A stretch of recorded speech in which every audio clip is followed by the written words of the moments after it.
नमस्कार, खबरों की खबर में आपका स्वागत है। नारकोटिक्स कंट्रोल ब्यूरो मतलब एनसीबी ऐसा लग रहा है बॉलीवुड में कुछ बड़े बड़े लोगों के गर्दन को पकड़ने वाली है, क्योंकि जिस तरीके से पिछले 15 दिनों में एनसीबी की पूरी तहकीकात चल रही है, जिस तरह की टेक्नोलॉजी का इस्तेमाल किया जा रहा है इस बार, उसमें ऐसा लगता है कि पिछले बार जो कई सारे ए लिस्टर्स बच गए थे वो इस बार एनसीबी के फंदे में फंसने वाले हैं।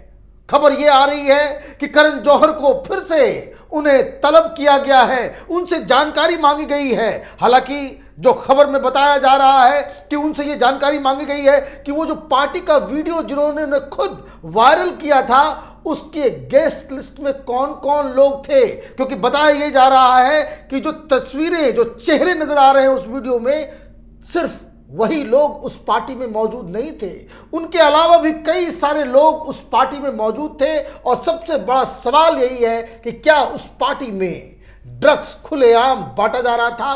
क्या ये तमाम चेहरे जो बिल्कुल ही स्टोन्ड नजर आ रहे हैं, क्या वो ड्रग्स लेकर के उस वीडियो में नजर आ रहे हैं या दिख रहे हैं? क्या है पूरा मसला? इसके ऊपर एनसीबी ताबड़तोड़ अब इसके ऊपर जांच कर रही है। लेकिन जो एनसीबी के सूत्र बता रहे हैं, जिस तरीके से ये जो जांच की जा रही है, ये अचानक से क्या ऐसा हुआ है कि कभी अर्जुन रामपाल को बोला गया कि भाई आप फिर से आओ, और उसने 22 तारीख तक का जो है वो वक्त मांगा है। फिर अचानक से खबर आ रही है कि करण जौहर को फिर से बुलाया जा रहा है। तो इसके पीछे एनसीबी की मंशा क्या है? ऐसी क्या चीजें उनके हाथ लग गई है कि अब बड़े बड़े ए लिस्टर्स को एनसीबी फिर से बुला रही है? इसे समझना अत्यंत ही जरूरी है। दरअसल एनसीबी लगातार जितने भी जो drug mafia, drug peddlers Bombay में ऑपरेट करते हैं, फिल्म इंडस्ट्री में ऑपरेट करते हैं, कुल मिलाकर के 30 से 35 इस तरह के ड्रग पेडलर्स को एनसीबी ने अब तक गिरफ्तार करके रखा हुआ है। अब इनके साथ जो गैजेट्स मिले हैं, जो फोन मिले हैं, इन सबको बाकायदा इसके फॉरेंसिक जांच के लिए अहमदाबाद भेजा गया है। नया इस बार यह हो रहा है कि पिछली बार तो बहुत सारे चैट्स नजर आए थे, टाइम्स नाउ भी इन लोगों ने दिखाया था, कई सारी चीजों को बताया गया था। इस बार अलग यह हो रहा है कि अहमदाबाद में ये जो फॉरेंसिक लैब है, यहां कुछ इजरायली टेक्नोलॉजी का इस्तेमाल किया जा रहा है। इजरायली टेक्नोलॉजी के जरिए ये जो तमाम फोन्स हैं, इनके सर्वर्स से लेकर के इनके जितने भी, इनकी पूरी जो कह सकते हैं कि इनकी जन्म कुंडली, जब से वो फोन नंबर एक्टिवेट हुआ होगा, जब से वो गजट एक्टिवेट हुआ होगा, तब से जितनी भी चीजें, जो भी क्रियाकलाप उस फोन या उस गजट के जरिए किया गया, वो सारी की सारी चीजें रिट्रीव हो रही हैं। और इसी में कई सारे नए सबूत आ रहे हैं, जिसकी वजह से एक एक करके लोगों को फिर से बुलाया जा रहा है। अब जहां तक करण जौहर की बात है, तो करण जौहर से जो पूछा जा रहा है, यह नहीं पूछा जा रहा है कि भाई आपको, यह आम बातचीत नहीं है, यह दरअसल उस गेस्ट लिस्ट कि उस पार्टी में कौन कौन से लोग आए थे और उनका फोन नंबर और उनके जरिए जो अब तक जो डाटा कलेक्ट हुआ है, वो कई साल पुराने तक का भी डाटा एनसीबी के हाथ लगा हुआ है। तो ये वो तहकीकात करना चाह रहे हैं कि जो और भी बाकी लोग जो आए थे वो किन के संपर्क में थे, उस दौरान क्या जो सारे जो गेस्ट लिस्ट में जो लोग वहां पे मौजूद थे, क्या उनकी किसी ड्रग पेडलर से बातचीत तो नहीं हुई? क्या ड्रग पेडलर्स के साथ इनका कोई चैट, कोई संबंध तो नहीं है? और अगर ये संबंध स्थापित हो जाता है तो ये समझिए, ये तमाम जो चेहरे जो उसमें नजर आ रहे थे, सारे ए लिस्टर्स, ये सब के सब एनसीबी के फंदे में पूरी तरीके से फंस जाएंगे। फिर इन्हें बचाना बड़ा मुश्किल हो जाएगा।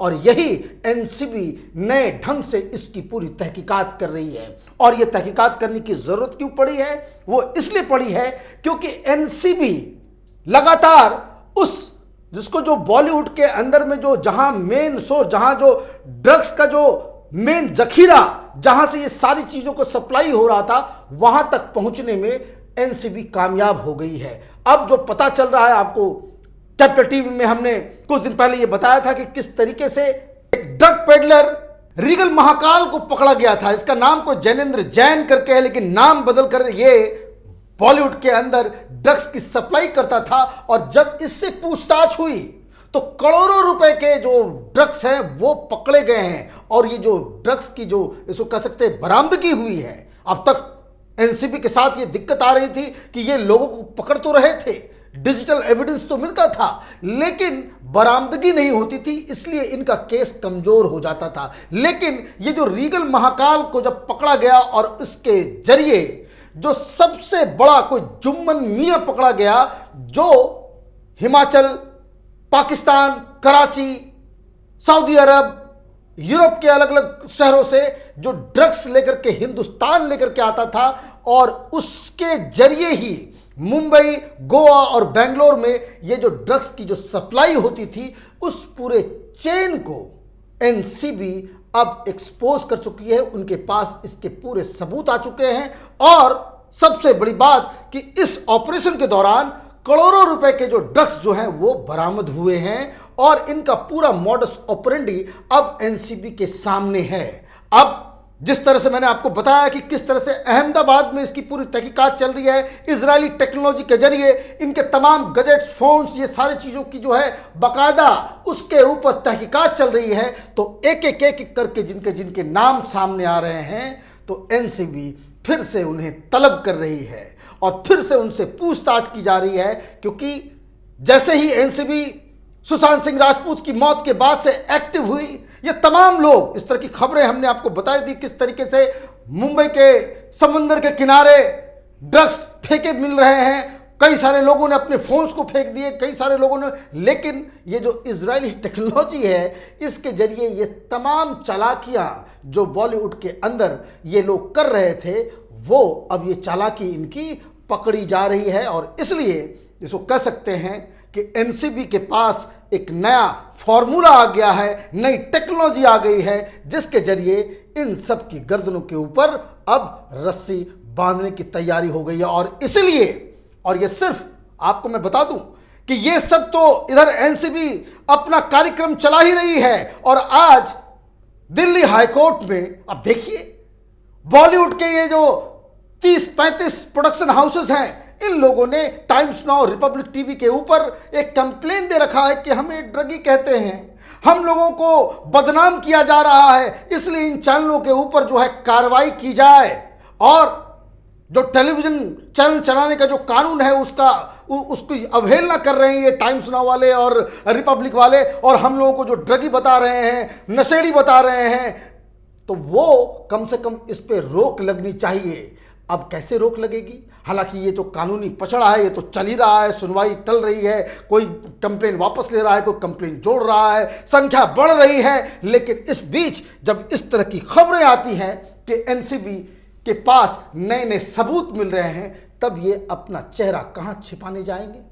तब ये किसे बताने जाएंगे कि भाई हम तो इनोसेंट लोग हैं, हमें कोई ड्रग्स हम तो छूते नहीं हैं, हम तो बिल्कुल भोले भाले सीधे साधे एक्टर और एक्ट्रेसेस हैं। लेकिन अब एनसीबी जिस तरीके से अपने जो तहकीकात को उसको कह सकते हैं कि नए ढंग से शुरू की है, तब से ये बॉलीवुड के अंदर अब खलबली पैदा हो गई है।